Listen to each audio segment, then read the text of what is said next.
Morning guys, how are you all today? I am up bright and early. It is 6:17 in the morning. I've got gym at 7 o'clock in the morning today, believe it or not. Muay Thai training over in South London.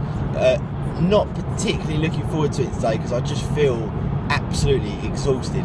Last night, I don't know if I've ever felt that exhausted in my entire life. I really did feel totally and utterly knackered.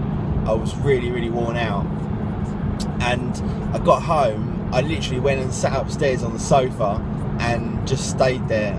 Ate dinner up there, which we never do. We always eat dinner at the dinner table, but I was like, Jade, you're gonna have to bring my dinner up because I just can't move.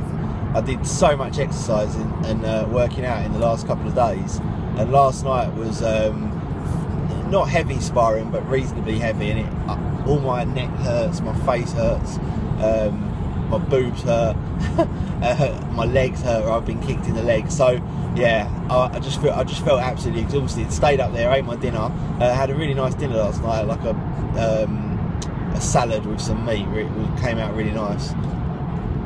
Watched MasterChef. I've got to say, I know it's completely off topic, but I watched MasterChef, the UK version. Obviously it's global as well. And I've got to say, I'm not talking about the professionals one, I'm talking about just, you know, the everyday guy off the street, the electrician, the teacher, etc. They are absolutely incredible. How they cook that well and under that pressure when they're not even professional chefs is absolutely phenomenal. I think they're incredible, those guys, to go on MasterChef. And Jade and I watch it together and we really quite enjoy it. Watched that, then we watched an episode of Cheaters, which is another thing that me and Jade watch together because it's just hilarious. And they've got a new guy on there now. That used to be Joey Greco, and now they've got a new guy who is I've forgotten his name now, but he is the nephew of the guy that was in like South Pacific and all those famous films. Oh, Clark Gable, that's it. He's Clark Gable's nephew, and his name is actually Clark Gable as well. Clark Gable III or something like stupid like that. Anyway, I mean, this is completely ridiculously off subject, but I thought I would just inform you of my interests. It is the last episode of Vikings today, which is definitely one of the very best TV shows all year round, whether it's on or not. Absolutely fantastic, made by the History Channel. And yeah, it's the last episode today. They only make 10 at a time, which is a bit annoying. I wish they'd make more than that. And I wish they would hurry up and bring out the next series because it really is absolutely fantastic. If you haven't watched Vikings, definitely go and check it out. Then I've got to get back and I've got a webinar to present on at 10 AM. So it's going to be a pretty jam-packed morning. And then, thank fuck it's Friday, we've got the weekend. And for us in the UK, it's a bank holiday weekend as well. So we've got the Monday off work as well, which is really nice. And then later on in this month of May, the 26th of May, is my birthday. Oh, that, by the way, that really cracked me up.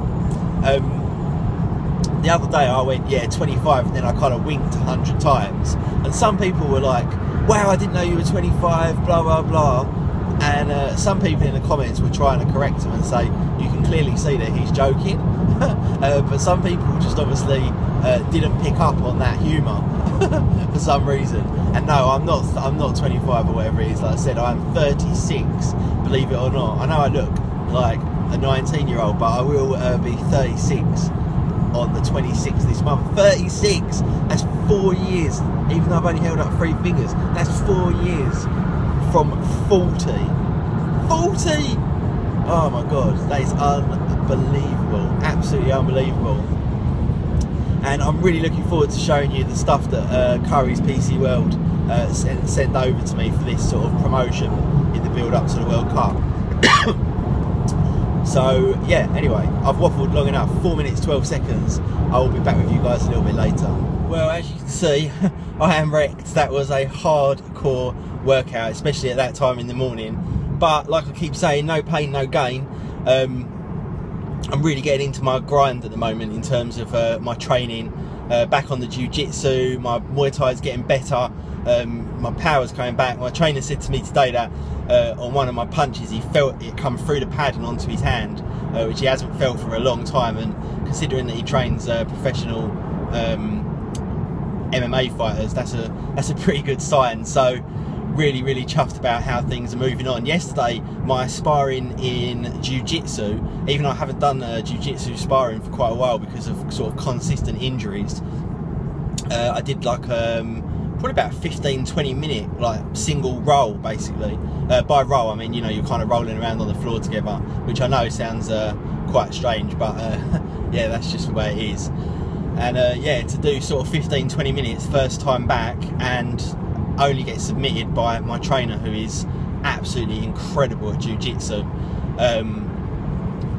I'm really pleased about. And in fact, that brings me on to I was reading a few of the comments yesterday. Well, the comments come through on emails, and we was talking yesterday's video about putting someone to sleep using jiu-jitsu, and someone asked a very good question actually. They said, when you put someone to sleep, is there any sort of possibilities of brain damage or anything like that?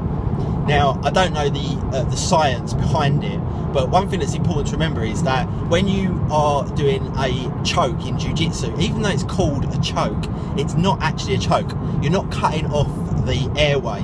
You're actually using the crook of your elbow usually and cutting off the actual blood supply to the brain, not cutting it off, slowing it down, and that's what makes people go unconscious and go to sleep. So you're not actually strangling them, so to speak. You're actually cutting off the two big blood vessels here that put you to sleep, if they cut down the blood pressure to the head. Sorry if I'm umming and erring, it's because I'm so exhausted. And yeah, I mean, I've never heard from a long time of jiu-jitsu and UFC, cage fighting, all this kind of stuff, of any bad effects from putting someone to sleep using those kind of moves. The problem is as well is there's this kind of misconception, because and I was exactly the same before I took the sport up. When you're watching all these movies and people strangle someone for 10 seconds and they die, it's all so unrealistic. To actually strangle someone to kill them, you've got to strangle them for several minutes and keep it on even once they've gone unconscious. So you watch a lot of that, and then you see people getting sort of choked out using things like jiu-jitsu, and you think it's awful and they could possibly die and stuff like that, but you couldn't be further from the truth. You know, them films are so inaccurate, it's unbelievable. It's like in films when someone punches someone and knocks them out and kills them and stuff like that. It's absolutely insane. Like, I can go to the gym, get punched senseless by someone twice my size for several rounds and only have like a couple of bruises. It's different if they land one on the chin or something like that, you could potentially get knocked out, but nothing like what you see in movies, so you get this kind of bad misconception. But to answer that question, and it is actually a very good question, no, I'm pretty sure that there is no adverse effects from being put unconscious by sleep holds in jiu-jitsu.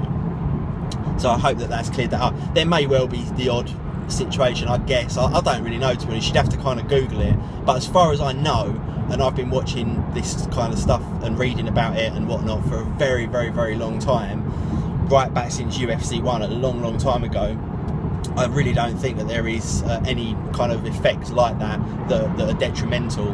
The only real bad things that can happen from any kind of fighting really are where your head's getting kicked and punched consistently, and it's not the one knockout, which is like it is in MMA, one knockout and that's the game over. It's the consistent barrage of punches and kicks or whatever it might be to the head. That's why boxing is a lot more dangerous, and you get a lot more ill effects from boxing than you do from MMA, because it's not, you know, 8, 9, 10, 11, 12 rounds of just punching to the head. It's you know, and it's one knockout and you're out, rather than getting knocked down and get back up again. Anyway, again, I am rambling on minute after minute after minute about things that you're probably not interested in, but I thought that was a good question and I just wanted to answer it. Well, that is it from me today, guys. I am absolutely exhausted. Jade's home from work, so we're going to go out and do something or other. And I've been chatting to Dom, Mike and Danny for the past several hours, so I need to, we've all just kind of said goodbye to each other and decided to actually get on with some of our actual day. Anyway, have yourselves a great one, have a great weekend, be safe out if you're going out on the piss tonight. I'll see you in the next one. Peace.